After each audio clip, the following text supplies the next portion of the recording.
지금 이스라엘이 지키고 있는 절기 7가지를 함께 살펴보고 있고요. 이스라엘이 지키는 절기지만 하나님께서 주신 여호와의 절기다라고 이야기를 했고요. 그 여호와의 절기의 기본 베이스는 안식일입니다. 우리가 제일 처음에 유월절을 살펴봤습니다. 어떤 수고와 어떤 것으로도 애굽에서 빠져나갈 수 없었습니다. 유월절 어린 양 피 바를 때 빠져나갈 수 있었습니다. 그래서 예수 그리스도의 십자가 보혈 아니면 구원받을 수 없다라는 사실을 보여주는 것이고요. 무교절은 그 다음 날부터 일주일 동안 지키게 되는데 예수 그리스도의 고난을 상징하는 절기고요. 오늘 세 번째가 초실절입니다. 이 세 절기가 하나로 사실 묶어져 있는 절기고요. 다음 주에 보게 될 맥추절까지 합쳐서 봄절기다라고 이야기합니다. 그래서 초실절과 또 그 맥추절은 시간이 약간 뛰니까요. 전체적으로는 봄절기인데 요 앞에 유월절, 무교절, 초실절은 하나로 묶어져 있는 이제 절기입니다. 그 초실절은 뭐 하는 절기냐면 첫 곡식을 하나님께 드리는 절기예요. 첫 곡식을. 그래서 언제 드리냐면 유월절이 지난 이후에 처음으로 다가오는 안식일, 그 안식일 다음 날 지키게 되는 거죠. 어디서 지키냐면 여기는 강야에 지키지 않습니다. 가나안 들어갔을 때 이렇게 해야 된다라고 주셨죠. 가나안 들어가서 지키게 되는 절기입니다. 그 지키는 방식이 한 4가지가 나왔는데 이제 곡식이잖아요. 곡식을 드릴 때 흔들어서 하나님께 드립니다. 이 흔든다는 것도 어떻게 흔드냐에 대한 고민들이 많이 있긴 합니다. 우리는 잘 모릅니다. 그래서 뭐 앞뒤로 흔든다, 옆으로 흔든다는 말이 있는데 저는 잘 모르겠고요. 그러니까 어쨌든 흔들어서 하나님께 드리는 요제, 그건 하나님에 대하여 헌신하겠다라고 하는 하나님 은혜를 알기 때문에 이제 하나님이 누군지 알고 하나님의 은혜가 어떤 것인지 알기 때문에 하나님 앞에 앞으로 어떻게 살겠습니다라고 하는 헌신의 의미로 드리는 거죠. 두 번째가 1년 된 흠 없는 순양으로 번제를 드립니다. 1년 된 어떤 짐승을 드린다고 하는 것은 항상 뭘 의미하는 거냐면 하나님께서 나에게 새로운 시작을 하게 하셨다라고 하는 의미예요. 새로운 출발. 유월절도 마찬가지였죠. 유월절 할 때도 새로운 출발이었는데 초실절도 마찬가지죠. 왜냐하면 가나안 들어갔거든요.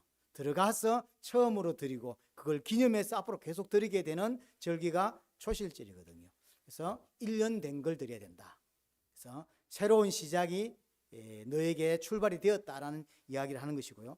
세 번째가 소제입니다. 기름 섞은 고운 가루를 가지고 소제를 드립니다. 이거는 감사제죠. 감사. 네 번째가 포도주로 전제로 드리죠. 전제란 말은 붓는다는 뜻입니다. 포도주는 항상 기쁨을 상징하는 예물입니다. 그래서 우리 인생의 가장 큰 기쁨의 날이다라고 하는 거죠. 하나님의 언약을 따라서 구원받고 강야를 거쳐서 가나안의 약속의 땅에 들어가게 되었죠. 이거만큼 기쁜 게 없는 거죠. 그래서 기쁨의 날이다라는 걸 상징하는 거죠. 이 4가지를 한꺼번에 드려지는 그 절기가 초실절입니다.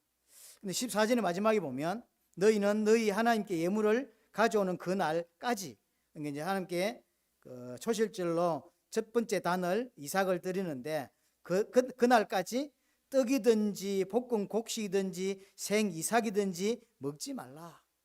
뭔 뜻이냐면 그거 먹는 게 중요한 게 아니라는 거예요. 이거부터 해라는 거예요. 지금 보통 이제 보리를 드리는데요. 보리만 추수했을까요? 물론 보리가 제일 먼저 추수가 되는 게 사실입니다. 보리가 제일 먼저 추수가 되고 나머지 또 여러 가지 콩이든 곡식이든 추수를 가나안 들어가서 할 거 아닙니까? 그러면 이거부터 하라는 거죠.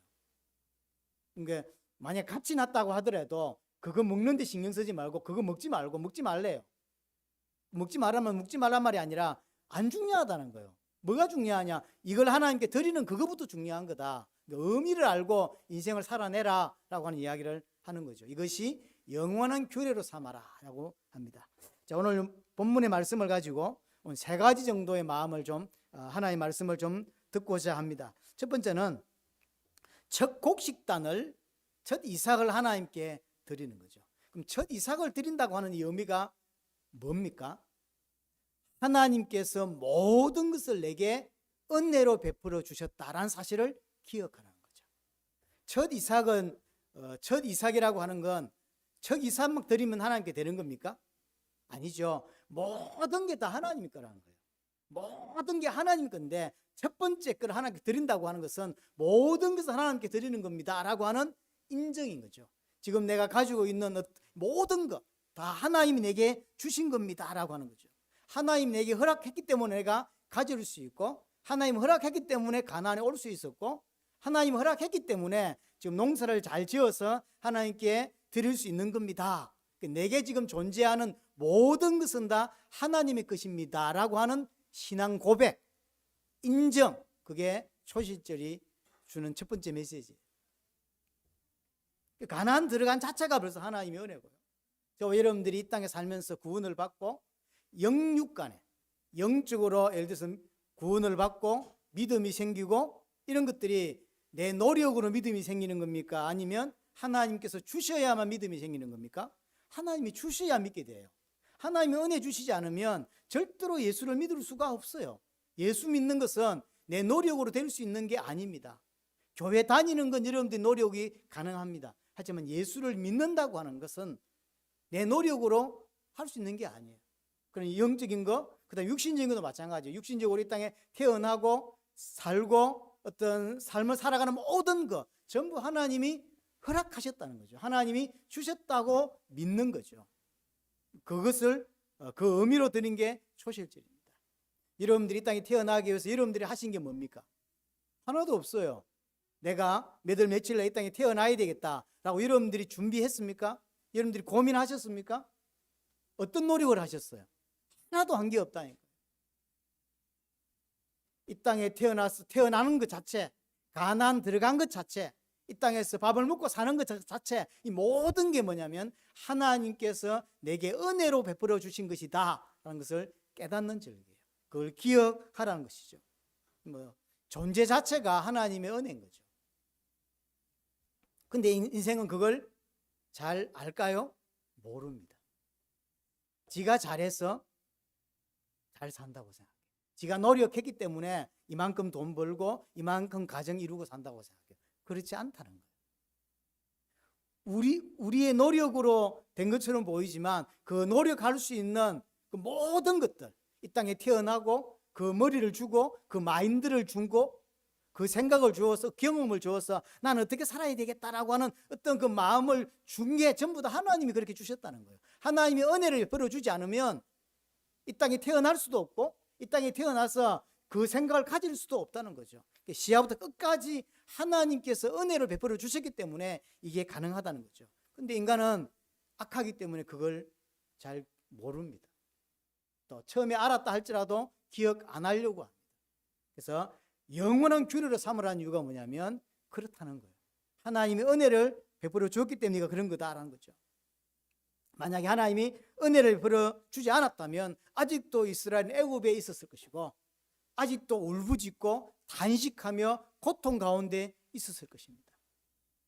그래서 하나님의 은혜로 불러내 주셨고, 그래서 가나안에 강약길 가는 동안에 훈련받게 해주셨고, 그래서 약속의 땅 가나안으로 들어가게 해주신 것이죠. 하나님께서 우리를 예정해 주셔서 우리를 정확한 시간표에 구원받게 하시고, 교회를 통하여, 친구를 통하여, 어떤 전도자를 통하여 복음을 듣게 하셔서 예수를 믿게 해주시고, 예수 믿는 전 가정이 성령의 역사였고, 그 다음에 예수 믿고 교회로 인도받아서 훈련을 받고 하나님을 더 배워가고 올바른 믿음을 갖추어가고, 그것이 이제 마무리되었을 때 새하늘과 새 땅에 들어가는 모든 전 가정 전부 하나님의 인도였고 역사였다는 거죠. 그걸 기억하게 하는 절기가 초실절입니다. 저는 가끔 내가 예수를 안 믿었으면 어떻게 됐을까? 육신적으로 뻔하겠죠. 부터 일을 하고 직장을 가지면서 그냥 살겠죠. 근데 그게 너무 끔찍해요. 내가 예수를 안 믿었었으면. 그런 생각을 자주 하지 않지만 가끔 합니다. 정말로 끔찍하다. 큰일 날 뻔했다. 나를 예수 믿게 하려고 저 시골 교회에 몇 가정 없는 그 동네에 교회가 세워져 있고요. 그 교회가 있었기 때문에 내가 교회를 갔겠죠. 물론 갈 수 있도록 육촌 형이 예수를 믿고 전도사가 돼가지고 전도사가 돼서 와가지고 성경책 들고 집에 찾아와서 우리 동생들 교회 다니게 해달라고 우리 부모님께 부탁을 하고, 그래서 집에 큰 할 일이 없으니까 그래서 우리를 교회를 보내고, 그래서 나중에 아버님이 후회하셨다고 하시더라고요. 네가 교회 그렇게 빠질 줄 몰랐다면서. 그게 돌아보면 아찔했던, 만약 그게 교회가 없었더라면, 만약 육촌 형이 예수를 안 믿었더라면, 그 형이 목사가 안 됐더라면, 그런 거죠. 끔찍하다. 그래서 내가 한 건 아니지만 가장 잘한 게 뭐냐라고 할 때 예수 믿은 거죠. 그런 마음이 계속 있죠. 그걸 기억하라고 하는 것이죠. 아무것도 아닌 나를, 정말로 지옥 갈 수밖에 없는 나를, 이 땅에 것이 다인 거, 보이는 게 다인 줄 알고 인생을 걸며 살 수밖에 없던 나를 하나님께서 건져 내셔서 약속의 땅으로 들어오게 하셨고, 그래서 지금 농사 지어서 추수를 하게 된 거예요. 그걸 하나님께 드리고, 이게 제가 한 거지만 이게 제가 한 게 아니라 하나님이 전체적으로 인도하셨기 때문에 이게 가능했습니다. 이게 다 하나님 겁니다 라고 하는 의미로 드리게 되는 것이죠. 이걸 기억하라는 거죠. 그래서 가나안 땅은 어떤 사람이 사는 땅이냐면, 하나님이 내게 모든 것을 주셨다라고 믿는 사람이 사는 땅이 가나안이에요.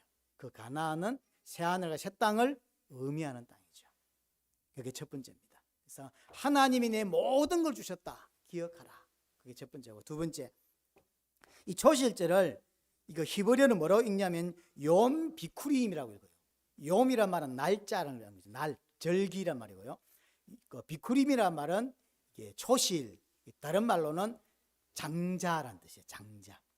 초실이 장자예요. 조금 풀어서 쓰면 처음 태어난 거, 처음 난 거, 이런 뜻이에요. 이거는 사람에게도 쓰고요, 그 다음에 짐승에게도 쓰고요, 그 다음 곡물에게도 곡식에도 다 씁니다. 그러니까 처음 곡식 거둔 것도 이 비쿠림이고, 짐승 중에 처음 난 것도 비쿠림이고, 사람 중에 처음 난 것도 비쿠림이에요. 그래서 초실절을 그냥 뭉쳐서 한마디로 말하면 장자들의 절기, 장자들의 날, 이렇게 번역할 수가 있습니다. 이 많은 적이냐? 장자들의 날 뭐 하라고요? 첫 이삭단을 하나님께 드리라는 거죠. 그럼 첫 하나님께 드린다는 이야기는 무슨 말이죠? 하나님 거라는 이야기죠. 그래서 장자는 하나님이 거라는 이야기죠. 이게 기본 세팅입니다. 이게 성경 전체에서 계속 특별하게 설명하지는 않지만 기본적으로 깔고 시작하는 게 장자는 다 하나님 거다라고 하는 생각이에요. 이게 유월절에서 나왔던 개념이죠. 유월절 날 어린 양의 피 바른 집의 장자는 죽지 않고 재앙이 넘어갔죠. 그러면 이 장자가 다른 집은 다 장자가 죽었습니다. 피 바른 집의 장자만 살았다고. 그러면 이 장자 대신에 누가 죽은 거죠? 어린 양이 죽은 거죠. 어린 양 때문에 장자는 살아났다고. 어린 양의 피로 말미암아서 장자가 산 거죠. 그날로부터 이 장자는 피로 산 거거든요. 장자는 하나님이 거다라는 것을 설명해 주죠. 이건 나중에 민수기 가서 좀 보게 될 레위 지파가 구별되게 된 경우도 똑같아요. 이 장자의 개념이에요. 야곱이 12아들이 있었는데 그 12아들 중에서 다 지파를 이루는데, 레위 지파를 아예 지금으로 말하면 목사, 교육자가 될 수 있도록 이렇게 분리하죠. 아예 따로 나누죠. 왜 나누냐면 장자는 다 하나님의 것이죠. 근데 장자는 다 하나님의 것이란 말은 하나님 앞에 계속 예배하고 해야 되는데, 그럼 다 그렇게 하면 누가 먹고 삽니까? 못 먹고 살죠. 그러니까 장자 대신에 레위 지파를 아예 구별해서 세상 일 하지 말고 하나님께만 예배할 수 있도록 준비하도록 하는 지파를 따로 떨어져 분리를 시키죠. 그게 레위 지파의 분리 배경이에요. 그래서 장자 한 명당 레위인 한 명이에요. 그래서 이렇게 조사를 해보니까 나중에 보니까 장자가 더 많죠. 나중에 민수기 때 볼 건데 320 몇 명인가가, 제가 잠깐 기억이 안 나는 323명인가가 레위인 장자가 더 많아요. 그러면 퉁치냐? 안 그렇습니다. 돈 세겔로 더 내놔야 돼요. 레위인이 부족하단 말이에요. 부족한 걸 그럼 퉁치는 게 아니라 장자가 더 많기 때문에 장자가 없는 레위인은 돈을 내서 하나님 거라고 한 것을 표시를 해요. 나중에 이제 민수기 3장, 민수기 8장, 민수기 11장인가 이게 몇 군데가 나오거든요. 그러면 쉽게 말하면 내가 하나님께 24시간 365일 계속 예배하고 하나님 섬길 수 있게 해야 되는데 그러면 다 굶어 죽는다고. 그러니까 내 대신 아예 장자란 말은 전 가족 전체를 대표하는 거잖아요. 10명의 자식들이 있으면 그중에 첫째가 대표잖아요. 그래서 장자 한 명에 레위인 한 명이에요. 그래서 이 사람들이 이 레위인, 구별된 레위인을 어떻게 되겠죠? 먹여 살리는 거죠. 내가 해야 되는데 이 사람을 대신 시킨 거죠. 시켰으니까 이 사람이 먹고 살고 자식 키우는데 부족하지 않도록 만들어야 되겠죠. 그렇게 해서 11지파는 세상에서 일을 하고 요 한 지파 레위 지파는 하나님께 예배하도록. 이 사람들이 죄가 많아가지고 그렇게 하는 게 아니에요. 아니면 은혜를 더 많이 받았기 때문에 그렇게 하는 것도 아니에요.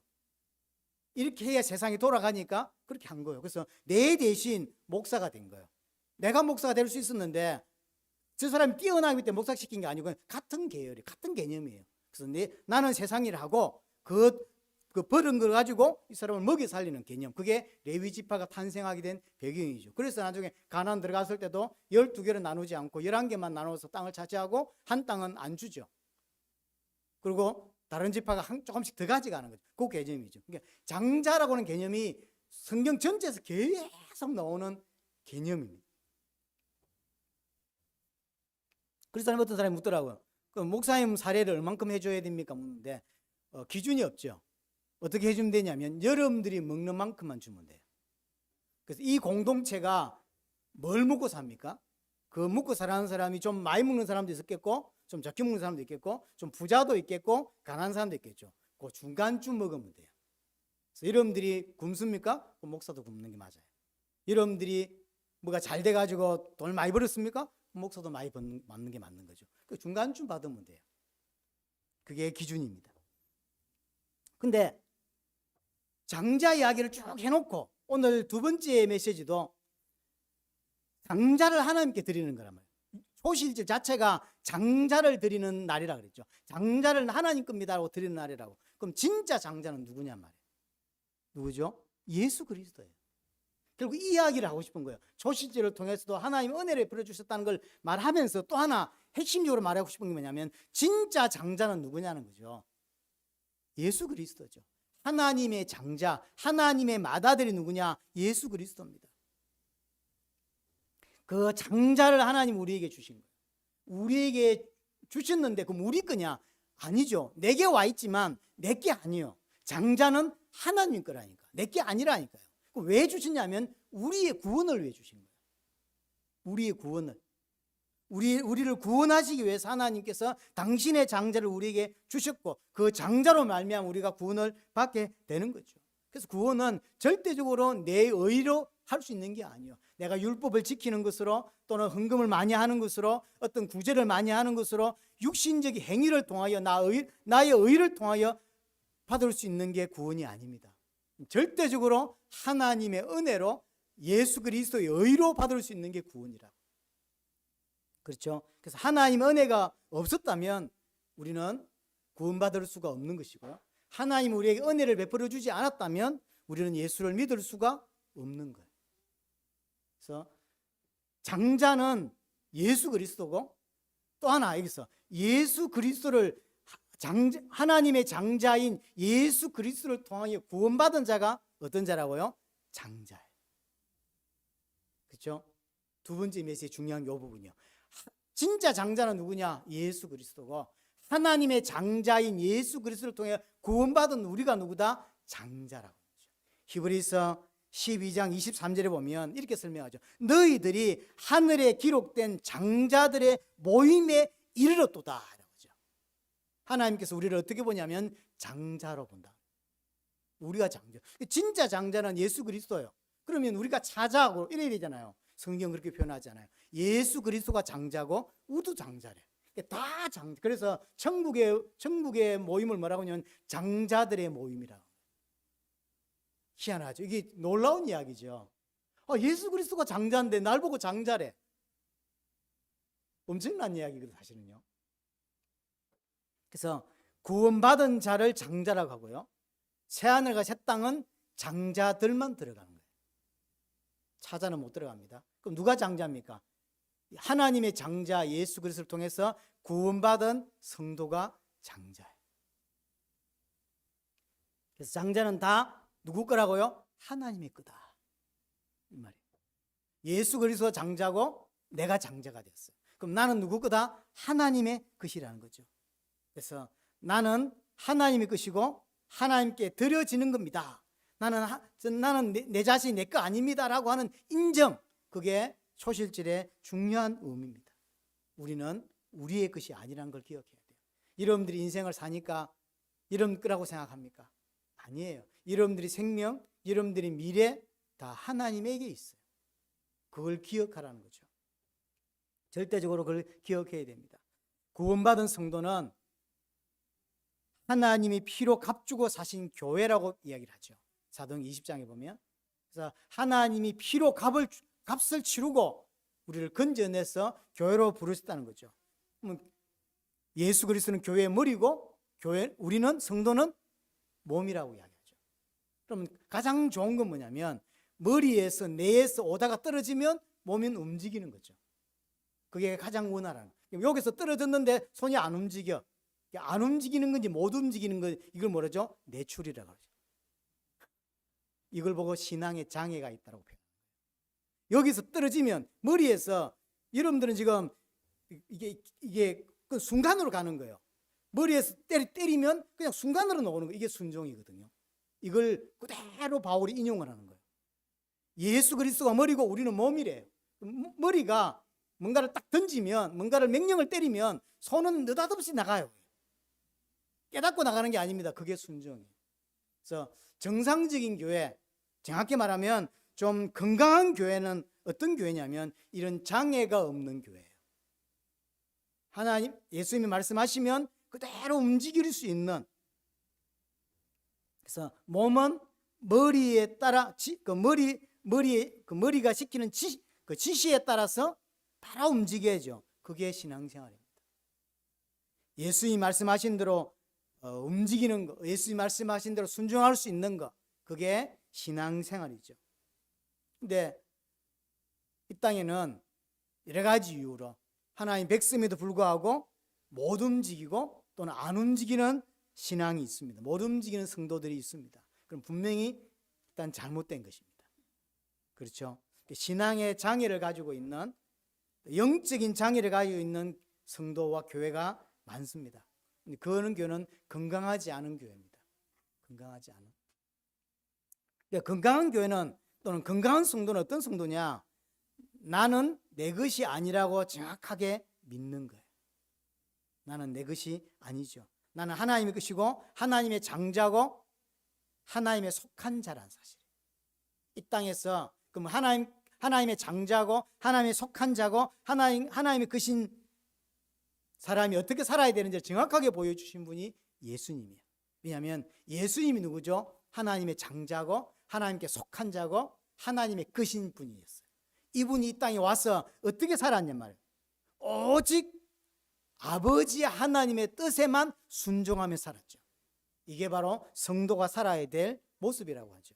그래서 베드로는 뭐라고 표현해요? 본을 보여주셨다 그러죠. 본을 왜 보여주셨어요? 그대로 따라 살라고. 우리의 롤 모델로 주셨다는 거예요. 구원받은 하나님의 백성은, 성도는 어떻게 살아야 돼? 누구 보고 보면 된다고요? 예수님 보면 된다. 예수님 어떻게 살았어요?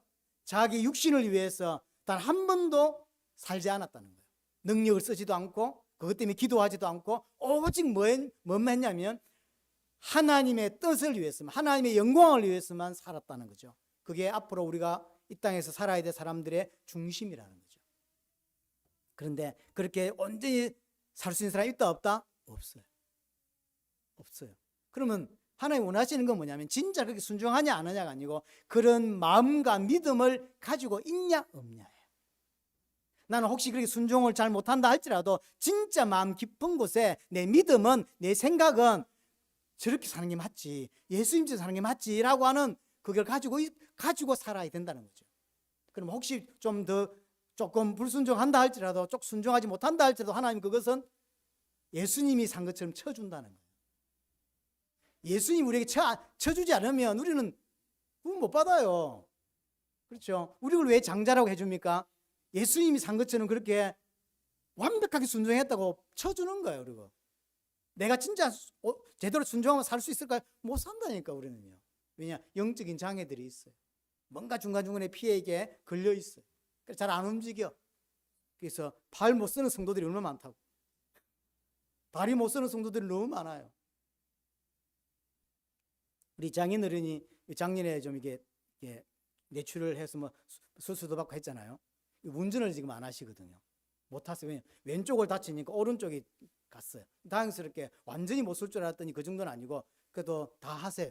근데 이제 운전은 안만 해도 다른 사람을 피해를 줄 수 있죠. 그러니까 운전을 안 하세요. 운전을 안 하니까 장모님이 많이 불편해하세요. 본인이 다 운전을 다 해야 돼. 아이고 힘들다 이런 이야기를 이제 하시는 거죠. 60만 그래도 불편한 게 많습니다. 이게 다리가 자기 마음대로 안 되고 팔이 자기 마음대로 안 된다고. 밥 먹으려면 젓가락질이 잘 안 된다고. 한국은 젓가락질 잘해야 되는 반찬이 얼마나 많은데. 그러니까 숟가락만 그냥 퍼는 거죠. 이렇게. 영적으로 그런 성도들이 너무 많아요. 움직이지 못하고 가지 못하는. 자, 세 번째. 초실절을 언제 지킨다 그랬죠?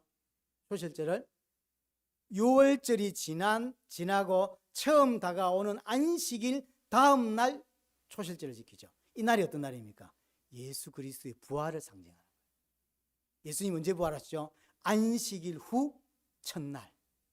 그래서 6월절 지나서 다가오는 안식일, 그 안식일 다음 날 부활하셨다고. 그게 예수 그리스도의 부활을 구약 때부터 상징으로 보여주는 거예요. 그래서 이 초실절은 예수님의 부활을 상징하는 절기입니다. 고린도서 15장 20절 23절에 보면 예수님을 잠자는 자들의 첫 열매가 되었다라고 하죠. 잠자는 자들의 첫 열매. 그러니까 첫 번째 부활의 열매가 예수 그리스도입니다. 그러면 첫 열매라고 그랬죠. 두 번째, 세 번째 열매가 맺는다는 거죠. 그럼 두 번째, 세 번째 열매는 누굽니까? 우리죠. 예수님이 첫 번째 열매고 예수 그리스도와 연합된 자, 예수 그리스도로부터 이렇게 접붙임을 받은 자는 두 번째 부활의 열매, 세 번째, 네 번째 부활의 열매를 맺게 된다는 거죠. 그게 구원받은 우리입니다. 근데 여기서 고린도서 15장에 보면 지난번에 한번 설명한 적이 있는데요. 아주 독특한 15장을 한번 가보겠습니다. 고린도서 15장.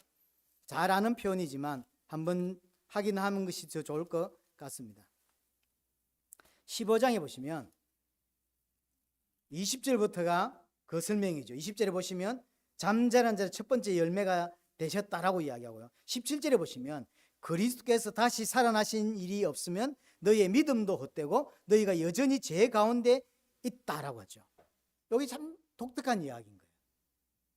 우리의 죄 문제는 예수의 부활로 해결되는 겁니까? 예수의 십자가 보혈로 해결되는 겁니까? 십자가 보혈로 해결되는 건데 왜 17절에서는 부활이 없다면 우리는 믿음도 없고 구원받은 것도 아니고 죄 가운데 있다라는 거죠. 우리의 죄 문제는 십자가로 해결하는 건데 왜 주님의 부활이 없으면 죄가 해결 안 됐다고 이야기를 하냐는 거죠. 그렇죠? 왜 그러냐는 거죠. 부활은 예수님이 십자가에서 행하신 그 그리스도 일이 쉽게 말하면 예수님의 대속의 일, 그 대속의 일이 완벽했다. 하나님 보실 때 완전했다라고 하는 증거로 부활하는 거예요. 그래서 부활은 부활했다는 표현도 쓰고요. 부활시키셨다는 표현도 씁니다. 예수님 입장에서는 부활한 거요. 완벽하게 대속을 끝낸 거죠. 이 땅에 예수를 믿으면 구원받을 수 있도록 그 그리스도 일을 완벽하게 단번에 영원히 끝냈다고. 그래서 부활할 수 있었던 것이고 하나님 입장에서는 예수님께서 십자가 지신 그 사건이 완벽했던 거죠. 이 땅에 예수 믿는 모든 사람을 구원하기에 완벽했다는 증거이기 때문에 하나님께서 끄집어 올리셨다. 상급으로 부활시키셨다 이런 표현을 쓰거든요. 그래서 부활은 두 개 다 씁니다. 부활은 부활했다라는 표현도 쓰고요. 부활시키셨다는 표현도 다 같이 쓰는 거죠. 그래서 부활이 없다는 이야기는 예수님이 십자가에 죽었는데 부활 안 했어. 그럼 두 가지 중에 하나인 거죠. 그리스도가 아니거나 그리스도는 맞다 할지라도 하나님의 아들 장자가 맞다 할지라도 공생에 살면서 죄를 지었거나 죄를 지으면 뭐죠? 자기 죄 때문에 죽는 거예요. 예수님은 죽을 필요가 없죠. 왜죠? 죄가 없거든요. 그럼 예수님이 죄가 없는데 죽었단 말은 다른 사람을 위해 대속의 죽음이라고. 그 대속의 죽음이 완벽하기 때문에, 완전했기 때문에 하나님께 보시고 너무 기쁘게 받으셔서 그를 부활시키셨다라고 이야기를 하는 거죠. 그래서 예수님의 부활이 없었다면 우리는 구원받을 수가 없는 것입니다. 그래서 부활이 믿어지지 않는 사람이 있다고 하죠. 있어요. 그런 사람이 있거든요. 난 하나님이 살아계시는 건 믿어. 그리고 예수님이 나를 위해 십자가 죽은 건 믿어. 근데 부활은 안 믿어져. 라는 사람은 다 안 믿어지는 거예요. 부활을 안 믿어지면 예수 안 믿는 겁니다. 오늘 고린도전서 15장에서 이야기하잖아요. 부활이 안 믿어진다고 하는 것은 아직 예수 믿는 게 아닌 거예요. 그래서 진짜 예수를 믿고 성령이 우리와 함께 계시면 어떤 일이 벌어지냐면 부활이 믿어지는 거예요. 그래서 부활은 하나님이 믿음 주셔야만 믿을 수 있는 거예요. 왜냐하면 설득한다고 되는 게 아닙니다. 부활을 설득하고 설명을 잘하면 믿어질 수 있을까요? 아니에요. 부활은 사람이 여러분들이 어떤 사람에게 복음을 전할 때 설명은 잘할 수 있어요. 하지만 설명을 잘한다고 믿을까요? 안 믿습니다. 왜냐하면 이건 상식적으로 믿을 수 있는 일이 아니에요.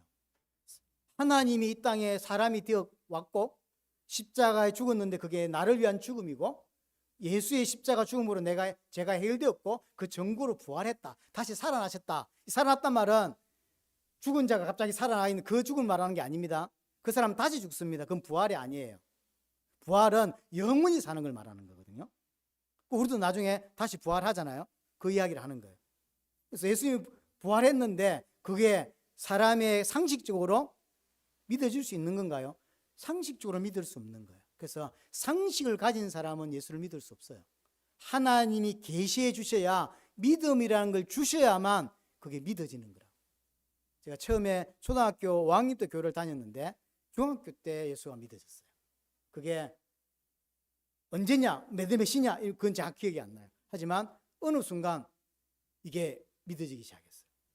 이게 어느 순간 성경을 읽는데 이게 다 믿어지는 거예요. 창조도 믿어지고요, 예수님 십자가도 믿어지고요, 부활도 믿어지더라고요. 그래서 내가 만약에 예수가 믿어진다, 내가 만약에 예수의 부활이 믿어진다고 하는 것은 성령의 역사가 있었다는 이야기예요. 성령의 은혜가 없으면 아무리 교회를 오래 다녀도 부활을 믿을 수가 없는 거예요. 그렇죠? 그래서 초실제를 지킨다고 하는 건 무슨 말이냐면 부활하신 예수 그리스도를 믿고 인정한다는 뜻이에요. 그걸 계속 하라는 거죠. 1년에 한 번씩 초실제를 지키지만 실제로 우리 마음 영혼 속에 예수 그리스도께서 내게 행하신 그 십자가와 그 부활을 영원히 잊지 말라는 거죠. 그걸 잊지 말라는 거. 인간의 문제가 하나님을 떠나있고, 왜 떠났냐면 죄 때문이고, 그 죄를 지을 수 있도록 사단이 활동했고, 지금 우리의 문제가 그 문제라고. 이 문제는 아무래도 해결을 못해요. 그래서 지옥 가는 거예요. 그래서 하나님께서 그리스도를 약속하셨고, 그 그리스도가 나를 위해 십자가 죽으실 때 죄와 저주와 사단과 하나님 단절된 문제를 단번에 영원히 끝내신 것이고, 그가 끝냈다는 증거로 부활하셨다고. 그럼 초실제를 지킨다는 이야기는 뭐냐면 이 모든 걸 믿는다는 거죠. 저는 하나님 이걸 믿습니다, 저는 하나님 이걸 인정합니다 라고 하는 게 절기를 지키는 목적인 것이죠. 또 하나, 예수님이 부활하셨는데 그 부활로 말미암아 우리도 똑같이 부활하죠. 우리도 똑같이 예수님 같이 부활합니다. 예수님이 부활의 첫 번째 열매라고 했고, 그 다음은 우리인 거죠. 우리 또한 부활합니다. 아까도 말씀드렸듯이 예수님이 온전한 순종으로 하나님을 만족시키셨죠. 어느 만큼요? 죽기까지 복종하셨죠. 그래서 하나님을 만족시키셨다고. 그래서 부활했다고. 그럼 우리가 부활한다는 이야기는 어떤 말이죠? 하나님이 그리스도 안에 있는 우리를 보고 마치 예수님이 온전히 순종해서 하나님을 만족시켰고 그래서 부활했던 것처럼 우리 또한 부활시킨다는 의미는 뭐라고요? 우리 또한 그렇게 봐준다는 거예요. 우리는 온전히 순종할 수 없어요. 우리는 온전히 하나님 뜻에 살 수 없다고. 하지만 하나님은 어떻게 봐준다고요? 온전히 순종했다고 봐준다고. 이게 은혜라니까요. 여러분들이 진짜 온전히 순종해서 하나님이 기뻐하실까요? 우리는 온전히 순종할 수가 없어요.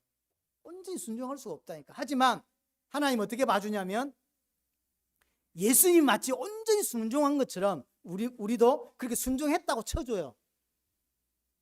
순종했다고. 왜? 그 증거가 부활이거든요. 그래서 예수님이 부활하셨고 우리가 부활한다는 이야기는 그거예요. 그래서 고린도전서 15장에 보면 첫째 부활은 예수 그리스도고 두 번째 부활은 먼저 죽어서 천국에 가 있는 자들이 부활한다 그랬고 세 번째는 누구죠? 이 땅에 있는 자들이 다 부활한다 그랬죠.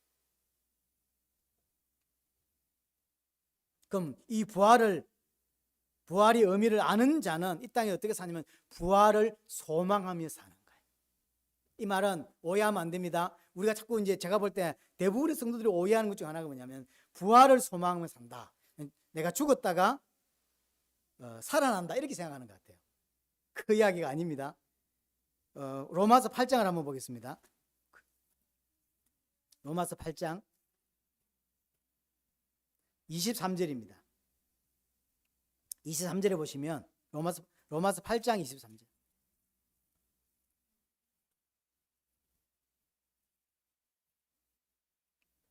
그뿐 아니라 또한 우리 곧 성령의 처음 익은 열매를 받은 우리까지도 속으로 단식하여 양자될 것 곧 우리 몸의 속량을 기다린다.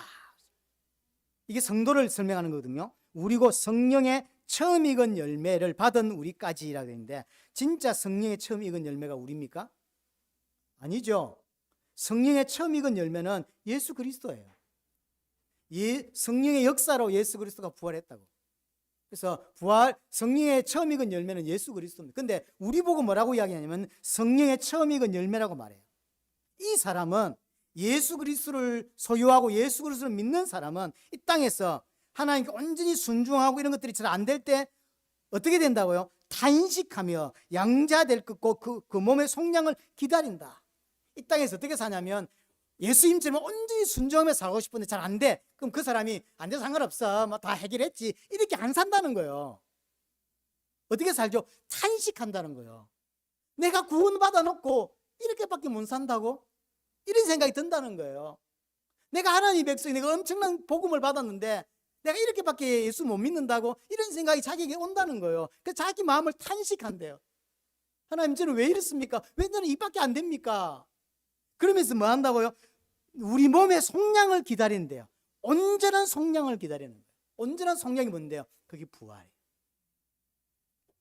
온전한 구원을 이루기 위해서 몸부림치게 되어 있고 하나님 은혜에 배고파하고 하나님 은혜에 갈급해하는 게 성도예요.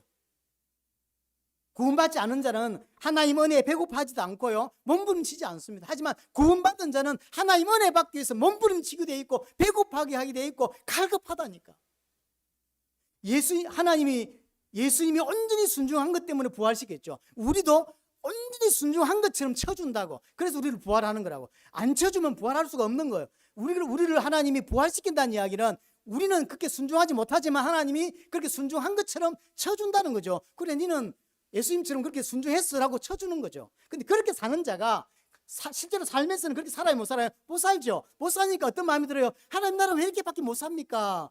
더 잘 믿고 싶은데, 나도 바울처럼 예수 믿고 싶은데, 나도 성경에 있는 인물처럼 예수 그렇게 믿고 싶은데 나는 왜 이렇게밖에 안 됩니까? 라고 가슴을 치게 돼 있고 온전한 속량을 기다리며 산다는 거예요. 그래서 하나님 은혜에 배고파하고 하나님 은혜에 갈급해하는 게 기독교인이라고. 교회 와도 그만 안 와도 그만 기독교인 아닙니다. 교회 오늘 못 갔는데 거기에 대해 안타까움이 안 생겨 기독교인 아니라니까요. 절대적이에요. 성령이 내 안에 계시면 내 마음을 계속 이게 움직인다고. 내가 하나님과 반대쪽으로 가죠. 그러면 하나님이 가만히 계신 게 아니라 계속 마음을 친다고. 내가 죄를 짓는 현장으로 가고 죄를 계속 지으면 하나님이 반대쪽으로 가고 있잖아. 그러면 편안한 게 아니에요. 그거 하면 불편해야 돼요. 하나님 저는 예수 믿는데 왜 이렇습니까? 그게 탄식이라고. 그래서 성령의 첫 열매로 구원받은 자에게 부활을 주죠. 그 부활을 소망한다는 이야기는 내가 죽었다가 다시 살아날 것을 소망한다는 뜻이 아닙니다. 그 말이 아니라 하나님께 온전히 순종하고 하나님 온전히 예배하고 찬양하는 그 구원의 완성이 부활이에요. 요거 딱 마음에 기억하세요. 온전히 하나님께 순종하고 온전히 찬양하고 온전히 하나님을 예배하는 구원의 완성, 그게 부활이라고. 그걸 소망하는 거예요. 이 땅에서도 온전하진 않지만 그것을 향하여 달려가고 안 될 때 가슴을 치고 그리고 그곳에 갔을 때 얼마나 기쁘겠어요. 잘 안 되니까 애통해하고 탄식하고 구원의 완성을 소망하며 이 땅에 사는 겁니다. 그래서 성도는 어떤 한편으로는 영적으로는 평안함이 있고요, 어떤 한쪽으로는 영적인 치열한 전쟁이 있는 거예요. 두 마음이 내게 있어야 돼요. 교회 와서 예배하고 말씀 들을 때 편안합니다. 하지만 그것만 있습니까? 교회 안에서? 그렇지 않아요. 여러분들 진짜 성도라면 진짜 말씀을 받으면 찔림도 있다고요. 내 안에 영적인 싸움도 있다고. 내가 하나님 원하시는 반대쪽으로 갔을 때 불편함이 생겨야 돼요. 그게 성도예요. 그렇죠? 그게 불편하지 않고 편안하다, 그럼 분명히 말합니다. 구원 못 받은 것입니다. 구원 받은 자는 절대로 편할 수가 없어요. 그래서 하나님 백성이기 때문에 안식과 평안함이 있어요. 하지만 반대도 있습니다. 불편해요. 그래서 우리 안에 영적인 치열한 싸움이 있다고. 바울은 뭐라고 말하냐면 빌립보서 3장에 나는 어떻게 했으면 부활에 이르려 한다는 표현이죠. 이 말을 오해하면 안 돼요. 부활에 이르란다는 말은 이제 내가 죽었어, 빨리 부활해야 되겠다, 그 개념이 아니에요. 구원의 완성을 원하는 거예요. 온전히 하나님을 찬양하고 예배할 수 있는 구원의 완성을 소망한다는 거죠. 그걸 소망하지 죽었다가 살아날 것을 소망하는 게 아니에요. 하나님만 영원히 즐거워하는 구원의 완성, 그걸 부활이라고 그러고 그걸 소망하며 이 땅에 살아간다는 거죠. 근데 여러분들이 그렇게 소망하다가 이 땅에서 진짜 그 구원의 완성, 그걸 소망하다가 진짜 천국에 딱 가서 새하늘 땅에 딱 갔을 때 어떨까요?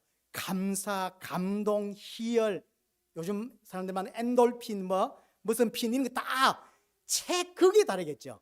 그걸 소망하며 살았던 사람은 천국에 갔을 때 뭐랄까 마약 먹은 거 곱하기 만 이래가지고 엔돌핀이 극에 달한 상태로 영원히 사는 거, 그게 천국이에요. 그리 되겠죠. 그래서 진짜로 예수를 믿고 성령이 우리 안에 내주하시고 함께하는 사람은 이게 계속 옵니다. 애통함과 탄식함과 기쁨과 감사가 계속 오는 거예요.